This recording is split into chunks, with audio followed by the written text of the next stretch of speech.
being a kid from Harlem, Yeah. I'm sure that wasn't well received. Someone, speaking to you in a manner that you didn't feel like it was justified. You a jerk. I'm just saying. You a jerk. I'm just saying. So, read between the lines. You really in tune with that. Okay, Right, you saw yeah. that. You caught that. Yeah. Yeah, so then that. Yeah, all right, so then what? There was that part. Yeah, Right. of course. Because that's what happens after you get angry, because you feel like, wait a minute, I didn't do nothing. What are you talking about? What are you talking about? And why are you talking to me like this? Smack shit out you, Bill. What's wrong with you? You know what I'm saying? Like, what is wrong with you, Bill? Yeah. Slap a pudding pop out of you, nigga. You crazy? Is young Carl gonna have to smack the shit out of Bill Cosby? Well, Yeah, no, I mean, yeah, but see that's followed me, not that incident, you know what I'm saying? Because again, I remember when it happened. It wasn't TMZ back then. It was National Enquirer. Oh God. Everybody was calling, trying to get stories and all of that, and I just was like, because again, I'm not from that space. Right. I'm not from that space. Right. No publicist, no management. No, I'm not from the space of So talking. they're just talking. It's nobody's business. I'm not from that space, and now y'all want to be, offer me money.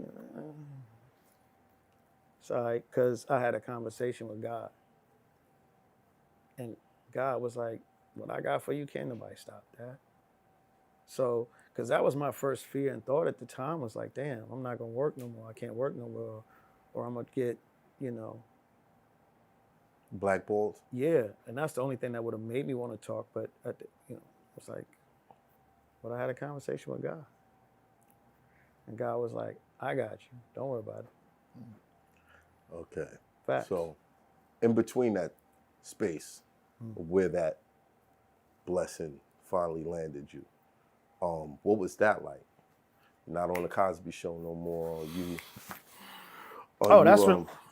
Well, you still get to ride off of that for a minute, though. Yeah. You get to ride off of that. You get to eat for sure.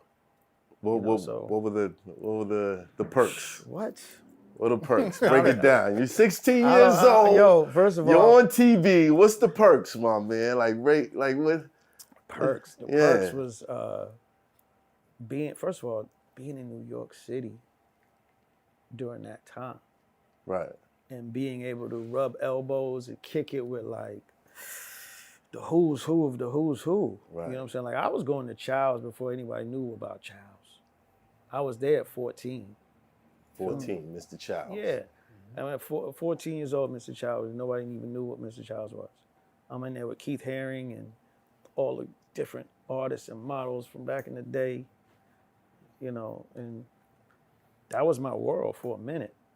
But it was with me because I had to keep coming back up here.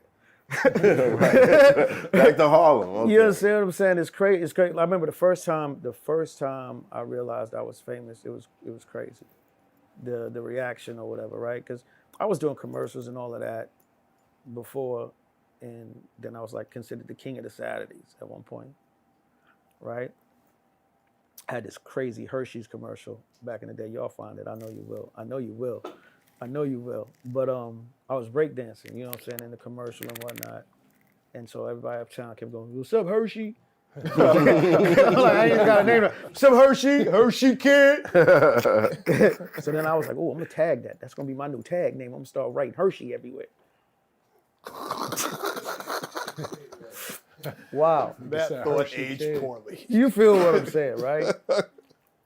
Then going to Studio 54 at 16, 15 years old. Can you imagine?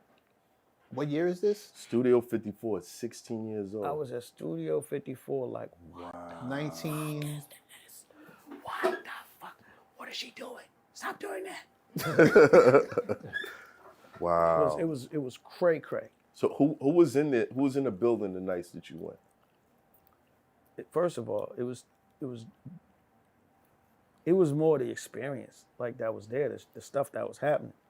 You couldn't believe what you were seeing in there. Like I Did was you, like, did you ever see Prince and Charlie Murphy in there? Nah, I ain't see them. In there. I ain't see them in there. It was just wild. It was wild though. It was wild. It was like they had upstairs like balcony type, almost movie theater situation in there. They had. I could have sworn I saw a unicorn in there. Like it was some crazy, crazy shit happening in there, man. Right. And people was just doing whatever, anywhere, and whatever. And it was levels, and I was just like, I felt like I was in a bad part of the Bible, nigga. I was like, I gotta get out of here. This is crazy. Fire and brimstone about to come crashing through. Yeah, I was like, yo, I gotta go time. home. I gotta get out of here. Let me go hop the train real quick. Right.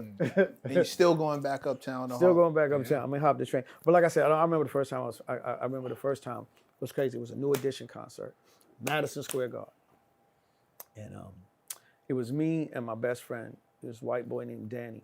Now Danny was not your typical white boy. Danny would come uptown on his own by himself all the time back then, because we used to call him Larry Bird because this nigga could ball. He could ball your ass up, right? Right. He used to come uptown when I wasn't around. But that's how everybody knew him already, so they ain't really f with him. Right. Long story short, we at the New Edition concert. We had just got there, and then the first opening act had just went off, and lights came up, and Eddie Murphy was there, and everybody was like, you see the audience. I was like, oh shit, they go Eddie. Next thing you know, who was it? Webster. Remember Webster, right? It was Webster. Emmanuel Lewis? Yeah, Emmanuel Lewis, right? I seen a bunch of chicks point in my direction. And then I seen a whole slew of them start getting up. And I'm like, who they see, who's here? And they bum rushed me. It was like a whole slew of chicks, girls just bum rushed me. Cops had to come get me, take me backstage. Shit. Now I'm backstage. I wasn't supposed to be back there. Right. And they got a barricade, like a police barricade. I was like, what the fuck? My best friend was like, You made it. You made it. he was thinking about himself. Nigga. He wasn't thinking about me. He was all right. He was like, oh yeah. Yeah, and it was like that feeling of just having that happen. I was like, oh, the power of this TV thing is crazy. Right. Because I just wanted to, do what I did. So when the girls rush you, what they do? Come on, man. You almost had me answer that, like, for real. Like, what you talking about? Right. So what's up? You horny? You horny? Nah, you don't be feeling horny sometimes? I was just asking. I just want to know. Yo, I love this guy right here, man. So then what happened? Go ahead, tell me what happened. Turn it on, boy. Turn it on. You started this. That's Gat's line. That's not my line. That's Gat's line. That's Gat's line. I don't say shit like that. Yo, that was all That's your definitely fault. Gat. I had nothing to do with that. That was all your fault. All right, you're backstage. New Edition. Backstage, first time meeting them, because I had to be back there after that, watch them, meet them. It was wild. It was a super wild feeling. And then one of the older cats from the Cosby Show that was with us, he was like escorting us there that night. I met Blair Underwood that night because he needed a ride, and we had a limo. And, got escorted out, and I think he had just did Crush Groove or some shit. Dope. So he wasn't Blair yet, Right. because he was taxi.